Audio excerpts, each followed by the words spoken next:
Hello friend, good morning, good evening, good afternoon. હું છું doctor Nimish Patel, SCW high school Deesa. મિત્રો, આપણે આલ્કોહોલ, ફિનોલ, ઇથનોલનું ચેપ્ટર ભણી રહ્યા છીએ. એમાં આપણે 9 લેક્ચર પૂરા કરી દીધા છે. મિત્રો, 9 લેક્ચરમાં આલ્કોહોલ કમ્પ્લીટલી પૂરું થાય છે. આજે 10મું લેક્ચર પૂરું કરીશું એટલે આલ્કોહોલ કમ્પ્લીટ પૂરું થઈ જશે. શું ભણ્યા ભાઈ આપણે આલ્કોહોલમાં? તો પહેલા જ ભણ્યા ભાઈ આલ્કોહોલનું વર્ગીકરણ, પછી ભણ્યા આલ્કોહોલનું સામાન્ય નામ IUPAC નામ, પછી ભણ્યા આલ્કોહોલના ભૌતિક ગુણધર્મો, આલ્કોહોલની રાસાયણિક ગુણધર્મો, કઈ રાસાયણિક પ્રક્રિયાઓ કરે, કેવી રીતે થાય, CO બંધ તૂટવાની, OH બંધ તૂટવાની, CO અને CH બંધ તૂટવાની, OH અને CH બંધ તૂટવાની. એમ આલ્કોહોલની રાસાયણિક પ્રક્રિયાઓ આપણે કમ્પ્લીટ બધી ભણી લીધી. એના પછી આલ્કોહોલનું ઓક્સિડેશન, રિડક્શન, આ બધી વાત એટલે રાસાયણિક ગુણધર્મો પૂરા થઈ ગયા. મિત્રો, હવે આપણે બે પ્રશ્નો જોરદાર કોન્સેપ્ટેબલ છે, MCQ પોઈન્ટ છે, નોલેજેબલ છે કે ભાઈ મિથેનોલનું ઔદ્યોગિક ઉત્પાદન, તેના ગુણધર્મો, તેની ખરાબ અસર અને તેના ઉપયોગો જણાવો. તો મિથેનોલની ઔદ્યોગિક ઉત્પાદન, મિથેનોલ નું ઔદ્યોગિક ઉત્પાદન,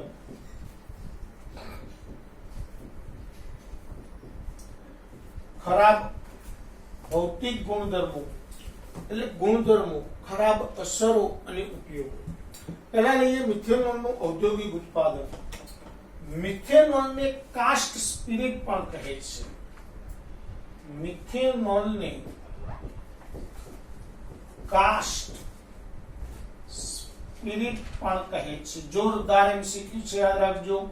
કાસ્ટ સ્પિરિટ તરીકે કયું કાર્બનિક સંયોજન ઓળખાય છે? તો મિથેનોલ. મિત્રો, બીજો એક પોઈન્ટ છે, મિથેનોલનું સૌપ્રથમ ઉત્પાદન લાકડામાંથી કરવામાં આવતું હતું. મિથેનોલનું ઉત્પાદન લાકડામાંથી કરવામાં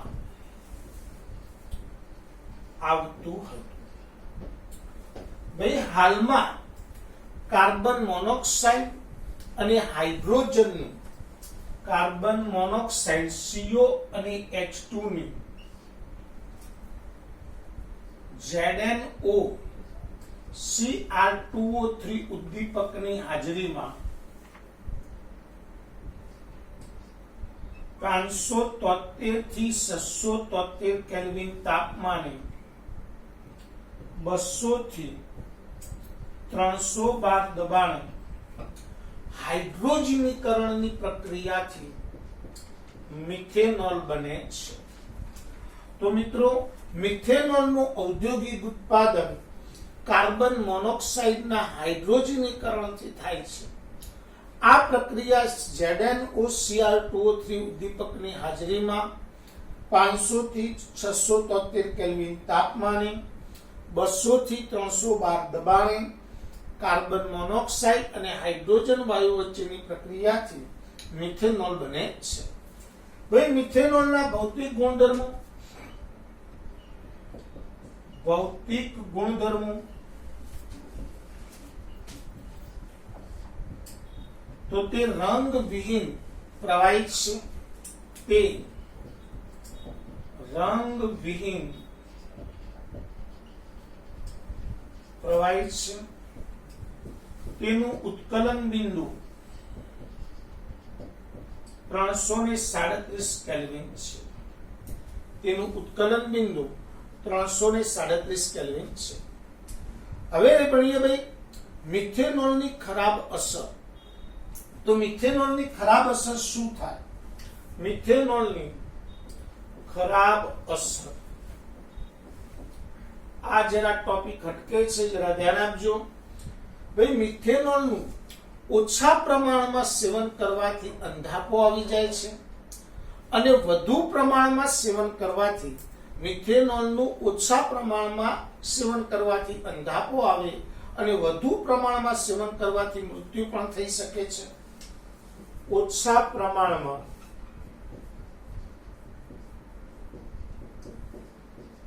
સેવન કરવાથી અંધાપો આવે છે અને વધુ પ્રમાણમાં સેવન કરવાથી મૃત્યુ પણ થઈ શકે છે.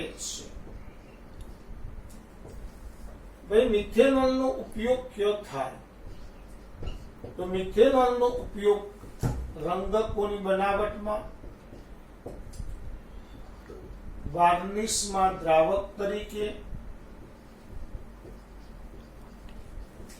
અને મહત્વનો ઉપયોગ ફોર્માલ્ડિહાઇડની બનાવટમાં થાય છે. ફોર્માલ્ડિહાઇડની બનાવટમાં થાય છે. તો આ થઈ વાત મિથેનોલની. ફરીથી એક વાત મિથેનોલની વાત આપણા મગજમાં ઉતારવી છે ભાઈ. તો મિથેનોલને કાસ્ટ સ્પિરિટ પણ કહે છે. મિથેનોલનું સૌપ્રથમ ઉત્પાદન લાકડામાંથી થતું હતું. લાકડામાંથી કઈ પદ્ધતિથી? તો લાકડાનું વિચ્છેદક નિચ્છંદન કરવાથી મિથેનોલ મેળવવામાં આવતો હતો. હાલમાં કાર્બન મોનોક્સાઇડનું હાઇડ્રોજનીકરણ ZnOCr2O3 ઉદ્દીપકની હાજરીમાં 573 થી 673 કેલ્વિન તાપમાને 200 થી 300 બાર દબાણે કરવામાં આવે તો મિથેનોલ બને છે. મિથેનોલના ભૌતિક ગુણધર્મો: તે રંગવિહીન પ્રવાહી છે. તેનું ઉત્કલન બિંદુ 337 કેલ્વિન છે. હવે ખરાબ અસરો: તો મિથેનોલનું ઓછા પ્રમાણમાં સેવન કરવામાં આવે તો અંધાપો આવે છે અને વધુ પ્રમાણમાં સેવન કરવાથી મૃત્યુ પણ થઈ શકે છે. ઉપયોગ રંગકો, વાર્નિશમાં દ્રાવક તરીકે અને ફોર્માલ્ડિહાઇડની બનાવટમાં થાય છે. સેમ આ જ રીતે આપણે ઇથેનોલની બનાવટ ગુણધર્મોનો ઉપયોગો ભણીશું. તો હવે ભણીએ છીએ ઇથેનોલની બનાવટ, ગુણધર્મો અને ઉપયોગ. ચલો ફ્રેન્ડ, હવે ભણીએ છીએ ઇથેનોલ. ઇથેનોલનું બનાવટ,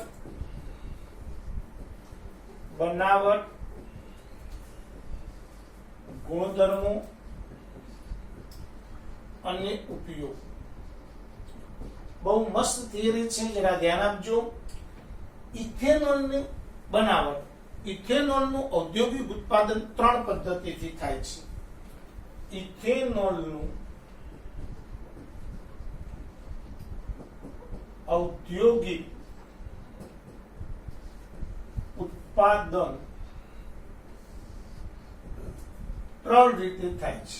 પદ્ધતિ નંબર 1, ઇથિનનું હાઇડ્રેશન અથવા જલીયકરણ કરીને. ઇથિનનું જલીયકરણ કરીને. ધ્યાન આપજો મિત્રો, ઇથિનનું જલીયકરણ કરવું અથવા ઇથિનની હાઇડ્રેશન પ્રક્રિયા. ઇથિનની એસિડ ઉદ્દીપકની હાજરીમાં પાણી સાથે પ્રક્રિયા કરતા ઇથેનોલ બને છે. ઇથિનની એસિડ ઉદ્દીપકની હાજરીમાં પાણી સાથે પ્રક્રિયા કરતા ઇથેનોલ બને છે. રીત નંબર 2, આથવણ પદ્ધતિ. આથવણ પદ્ધતિ મિત્રો, આથવણ પદ્ધતિ એ ઇથેનોલની બનાવટ માટેની સૌથી જૂની પદ્ધતિ છે, જેને આપણે દેશી દારૂ બનાવવાની પદ્ધતિ પણ કહીએ છીએ. હવે આ દેશી દારૂ બનાવવાની પદ્ધતિમાં શું હોય? તો મોલેસીસ, દ્રાક્ષ જેવા ગળ્યા પદાર્થો નું ઇન્વર્ટેજ ઉત્સેચક વડે આથવણ થવાથી ગ્લુકોઝ અને ફ્રુક્ટોઝ બને છે. ભાઈ C12, H22O11. મોલેસીસ એટલે ગળ્યા પદાર્થ. કોઈ પણ ગળ્યો પદાર્થ હોય એને મોલેસીસ કહેવાય. તો મોલેસીસ એટલે ગળ્યા પદાર્થો. ગળ્યા પદાર્થોમાં રહેલી ખાંડનું ઇન્વર્ટેજ ઉત્સેચક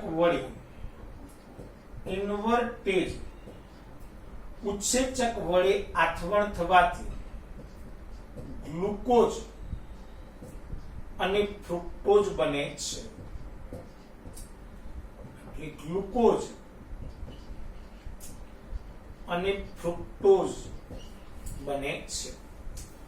ગ્લુકોઝ અને ફ્રુક્ટોઝનું ઈસ્ટમાં રહેલ જાઇમેજ ઉત્સેચક વડે આથવણ થવાથી ઇથેનોલ બને છે અને CO2 છૂટો પડે છે. C6H12O6 નું ઈસ્ટમાં રહેલ જાઇમેજ ઉત્સેચક વડે આથવણ થવાથી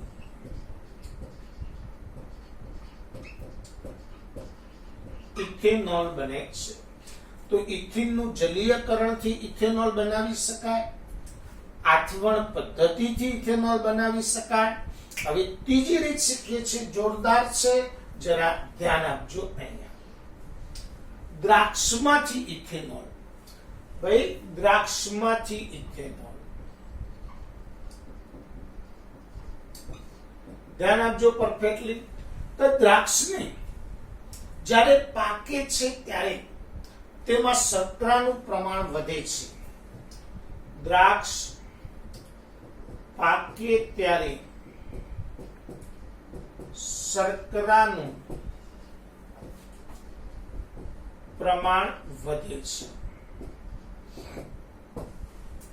હવે જ્યારે વધુ પાકે છે ત્યારે દ્રાક્ષની સપાટી ઉપર ઈસ્ટ નામની ફૂગ બેસે છે, જેમાં રહેલા જાઇમેજ ઉત્સેચકો દ્રાક્ષમાં રહેલી શર્કરા સાથે અથડામણ પામે છે અને ઇથેનોલ બને છે.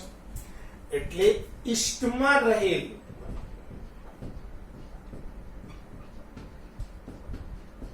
જાઇમેજ ઉત્સેચક સાથેની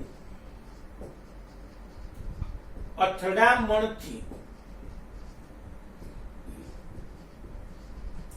ઇથેનોલ બને છે. ચલો ફરીથી એકવાર. દ્રાક્ષ પાકે છે ત્યારે તેમાં શર્કરાનું પ્રમાણ વધે છે. દ્રાક્ષ વધુ પાકે છે ત્યારે તેની સપાટી ઉપર ઈસ્ટ નામની ફૂગ લાગે છે.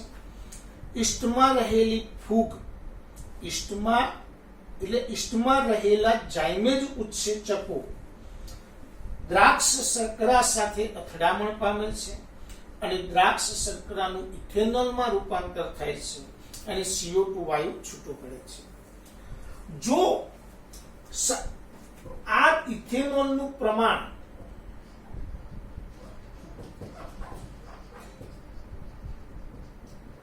%14 જેટલું થાય, જેટલું થયા પછી આ પ્રક્રિયા અવરોધાય છે. ઇથેનોલનું પ્રમાણ 14% જેટલું થયા પછી આ પ્રક્રિયા અવરોધાય છે. એટલે પ્રક્રિયા થવા માંડે છે, એટલે પ્રક્રિયા ધીમી પડી જાય છે. જો આ પ્રક્રિયા ખુલ્લા પાત્રમાં કરવામાં આવે, હવાના સંપર્કમાં આવતા ઇથેનોલનું ઓક્સિડેશન થઈ ઇથેનોઇક એસિડ બની જાય છે. ઇથેનોલનું ઓક્સિડેશન થઈ ઇથેનોઇક એસિડ બની જાય છે. આથી ઇથેનોલ પીણા માટે યોગ્ય રહેતો નથી, કારણ કે તેનો સ્વાદ બદલાઈ જાય છે. આથી આ પ્રક્રિયા હવાચુસ્ત પાત્રમાં કરવી જોઈએ, હવાના સંપર્કમાં ના આવે તેની કાળજી રાખવી જોઈએ. ઇથેનોલના ગુણધર્મો: તે રંગવિહીન પ્રવાહી છે. તેનું ઉત્કલન બિંદુ 351 કેલ્વિન છે.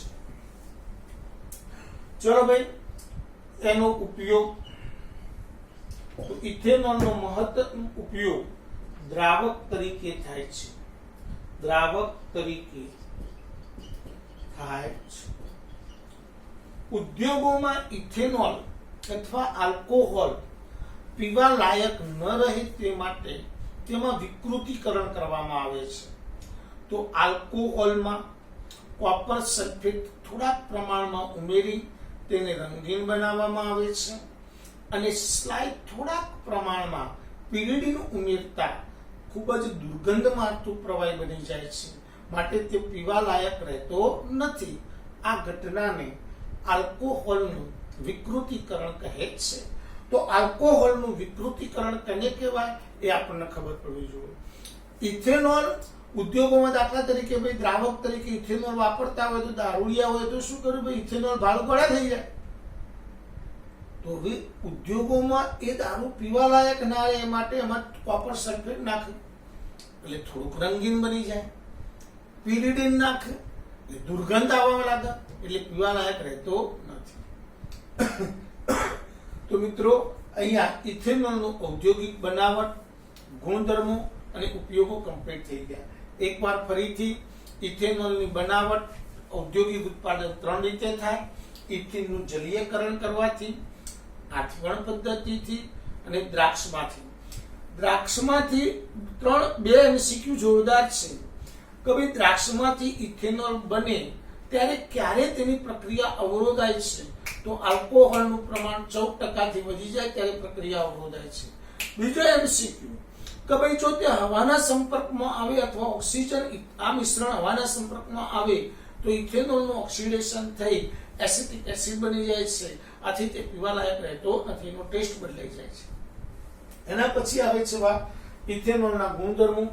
તો રંગવિહીન પ્રવાહી છે, ઉત્કલન બિંદુ 351 કેલ્વિન છે, દ્રાવક તરીકે ઉપયોગી છે અને આલ્કોહોલનું વિકૃતિકરણ એટલે શું સમજાવો. આવડી જાય કે ના આવડી જાય? આવડી જાય. હવે મિત્રો એક મસ્ત પ્રશ્ન છે એ જરા બનીએ, જરા ધ્યાન આપજો.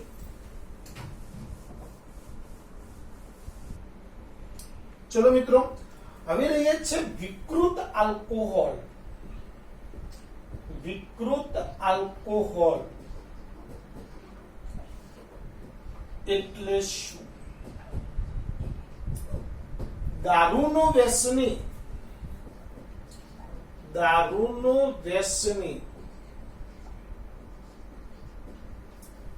વિકૃત આલ્કોહોલ પી લે છે તો કેવી અસર થાય છે અને તેને બચાવવા માટે શું ઉપાય કરી શકાય? જોરદાર પોઈન્ટ છે. વિકૃત આલ્કોહોલ એટલે શું? દારૂનો વ્યસની વિકૃત આલ્કોહોલ પી લે છે તો કેવી અસર થાય છે અને તેને બચાવવા માટેના ઉપાયો શું છે? મિત્રો, આપણે તો પહેલા વિકૃત આલ્કોહોલ કોને કહેવો? તો મિથેનોલ અને ઇથેનોલનું મિશ્રણ વિકૃત આલ્કોહોલ તરીકે ઓળખાય છે. મિથેનોલ અને ઇથેનોલ નું મિશ્રણ વિકૃત આલ્કોહોલ તરીકે ઓળખાય છે, જેને આપણે લઠ્ઠો કહીએ છીએ.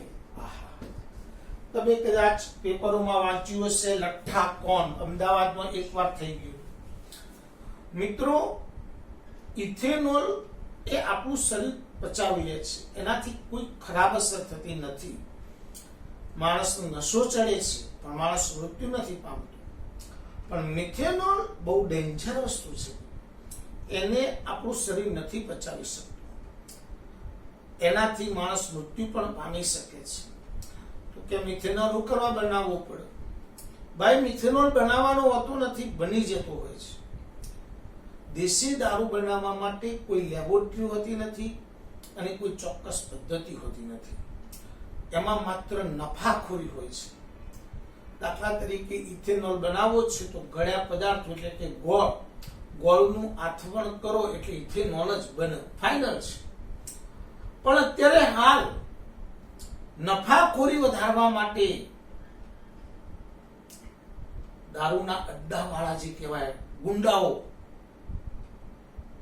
દેશ વિરોધી તત્વો એવું કામ કરી રહ્યા છે કે ભાઈ ગોળમાં પેચ્યુટીના ઇન્જેક્શન, ખાતર, આવી બધી વધુ પડતી વસ્તુઓ નાખી દે છે, ગરમ વસ્તુઓ, જેના કારણે આથો જલ્દી આવે, આથવણ જલ્દી આવે એટલે ઇથેનોલ વધારે પ્રમાણમાં બને.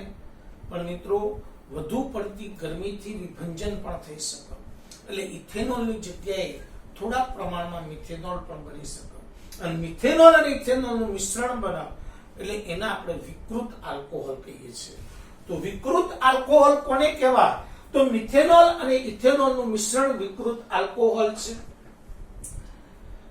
ચલો ભાઈ, વિકૃત આલ્કોહોલના સેવનથી આપણા શરીરમાં મિથેનોલ અને ઇથેનોલ નું ઓક્સિડેશન થઈ મિથેનોલ અને ઇથેનોલ બને છે. મિથેનોલ અને ઇથેનોલ નું વધુ ઓક્સિડેશન થઈ ફોર્મિક એસિડ અને ઇથેનોઇક એસિડ બને છે. મિત્રો ફોર્મિક એસિડ આપણા શરીરમાં ખરાબ અસર કરે છે, વ્યક્તિમાં અંધાપો આવી જાય છે, જેના કારણે વિકૃત આલ્કોહોલ પીવાથી વ્યક્તિમાં અંધાપો આવી જાય છે અને વધુ અસરથી વ્યક્તિનું મૃત્યુ પણ થઈ શકે છે. તો અંધાપો આવે છે અને વધુ અસરથી મૃત્યુ પણ થઈ શકે છે.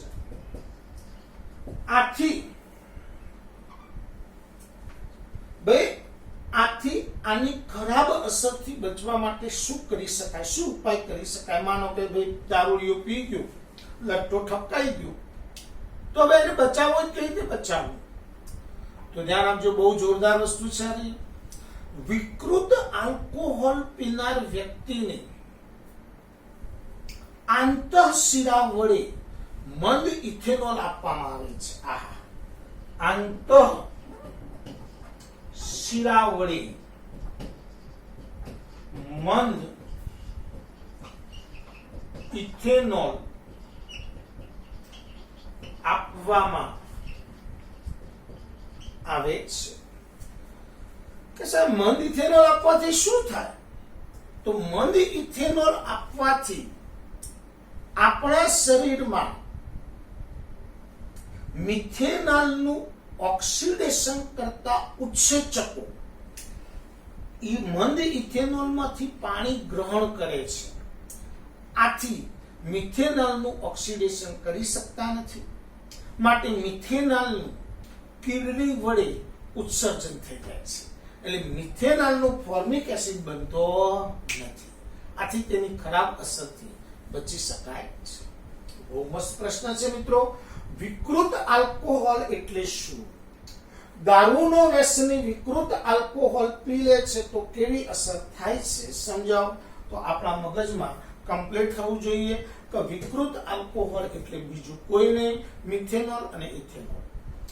આપણા શરીરમાં ગયા પછી મિથેનોલ અને ઇથેનોલનું ઓક્સિડેશન થઈ ફોર્માલ્ડિહાઇડ અને એસિટાલ્ડિહાઇડ બને. એનું વધુ ઓક્સિડેશન થઈ ફોર્મિક એસિડ અને એસિટિક એસિડ બને છે. આ બંનેમાં ફોર્મિક એસિડ એ વ્યક્તિને અંધાપો આપે છે અને વ્યક્તિનું મૃત્યુ પણ થઈ શકે છે. આથી આવી ખરાબ અસરોથી બચવા માટે વિકૃત આલ્કોહોલ પીનાર વ્યક્તિને મંદ ઇથેનોલ આંતઃશિરા વડે આપવામાં આવે છે. આથી મિથેનોલનું ઓક્સિડેશન કરતા ઉત્સેચકો મંદ ઇથેનોલમાંથી પાણી ગ્રહણ કરી લે છે. આથી ઉત્સેચકોની ઓક્સિડેશન કરવાની પ્રક્રિયા અવરોધાય છે. આથી કિડનીને મિથેનોલનું ઉત્સર્જન કરવાનો સમય મળી રહે છે. આથી મિથેનોલનું ઉત્સર્જન થઈ જાય છે, માટે તેનું ફોર્મિક એસિડમાં રૂપાંતર થતું નથી, માટે તેની ખરાબ અસરથી બચી શકાય છે. બહુ સુપર ટોપિક. અહીંયા મિત્રો આપણે આલ્કોહોલ કમ્પ્લીટલી પૂરું થઈ ગયું છે અને તમારે કમ્પ્લીટ તૈયાર પણ થઈ ગયું હશે. હવે મિત્રો આપણે આખો નવો ટોપિક ફિનોલ ભણવાના છીએ. પણ ફિનોલ ભણીએ એ પહેલા થોડીક વાત કરવી છે મારે. તમે આજે બધાએ ટેસ્ટ આપ્યો હશે. મિત્રો આપણા SCW ના વિદ્યાર્થીઓ આ ગ્રુપમાં વધુમાં વધુ વિદ્યાર્થીઓ જોડાય. જેને પણ મોબાઈલની સગવડ નથી તે મોબાઈલની સગવડ કરી લે મિત્રો, કારણ કે આ વખતે ભણ્યા વગર છૂટકો નથી. આ રીતે ભણવું પડશે, YouTube ના સહારે ભણવું પડશે. આપણા કોઈ વિદ્યાર્થી ભણ્યા વગર ન રહી જાય એવા પ્રયત્નો અમે કરી રહ્યા છીએ. છતાં પણ જો કોઈ વિદ્યાર્થી ગ્રુપમાં એડ ના થયો હોય તો મને ફોન કરે તો આપણે એમને એડ કરાવી દઈશું. પણ તમે કમ્પ્લીટલી ભણી લેજો મિત્રો, સાથે સાથે કમ્પ્લીટ તૈયાર કરી લેજો. આપણી સ્કૂલનું રિઝલ્ટ બગડે નહીં એ તમારા પર નિર્ભર છે. અમે તો મિત્રો અમારું કામ કમ્પ્લીટલી કરવાના જ છીએ અને કરીશું. પણ જો તમે કામ નહીં કરો તો આપણું રિઝલ્ટ બગડશે. એટલે મહેરબાની કરી વારંવાર કહીએ છીએ કે ગ્રુપમાં વધુમાં વધુ વિદ્યાર્થીઓ જોડાઈ જાઓ. બીજું મિત્રો, આજે ટેસ્ટ હતો. ટેસ્ટ લગભગ બધા આપ્યો હશે. ટેસ્ટના માર્ક્સ કાલે આવી જશે, લિસ્ટ બની જાય, એના પરથી આપણે વિચારીએ કે કેવી તૈયારી થઈ છે. જે મિત્રો નોટબુક નથી બનાવતા એ મિત્રો શક્ય હોય ત્યાં સુધી નોટબુક બનાવવાનું શરૂ કરી દેજો. જો નોટબુક ન બનાવી હોય તો એ ચલાવી દેવામાં આવશે નહીં. સ્કૂલ ખુલ્યા પછી હું ફરજિયાત મારો ચોપડો જોઈશ, કારણ કે મિત્રો આ બધું કામ મહેનત કરવી પડે છે, એમ થતું નથી. દરેક લેક્ચર બનાવવા પાછળ સમય લાગતો હોય છે. એટલે અમે કામ કરીએ છીએ તો તમારી પાસે કામ માંગવાનો અમારો હક છે અને અમે માંગીશું. તો પ્લીઝ તમે ફરજિયાત નોટબુક બનાવજો.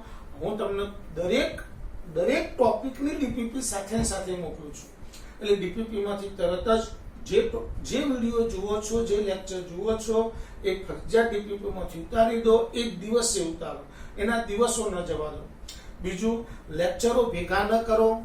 તમારી પાસે સમય, તમે ઘરે છો એનો મતલબ એ નથી કે તમે તમારો ભણવાનો ટાઈમ ફિક્સ હોવો જોઈએ. તો આપણે લેક્ચર સવારે મૂકીએ છીએ તો સવારનું લેક્ચર સાંજે ન જોવાનું હોય, એ સવારે જ જોઈ લેવાનું. લેક્ચર ફટાફટ જોઈ જવું જોઈએ. સવારે લેક્ચર જોવાનું, લેક્ચર જોયા પછી ચોપડો બનાવવાનો અને પછી આ રીતે જો કામ કરશો પર્ટિક્યુલરલી તો રિઝલ્ટ માટે તમે બંધાયેલા છીએ. અમે તમારું રિઝલ્ટ આવશે. આપણે એક ટોપિકની સનાવટ કરીએ છીએ, કોઈ ટોપિક બાકી રાખતા નથી. આપણે કોયડા અને લખાણ સંબંધી પ્રશ્નોને સ્વાધ્યાય પણ કમ્પ્લીટ કરીએ છીએ. એટલે પ્લીઝ તમે ફરજિયાતલી કામ કરજો. જય હિન્દ, જય ભારત.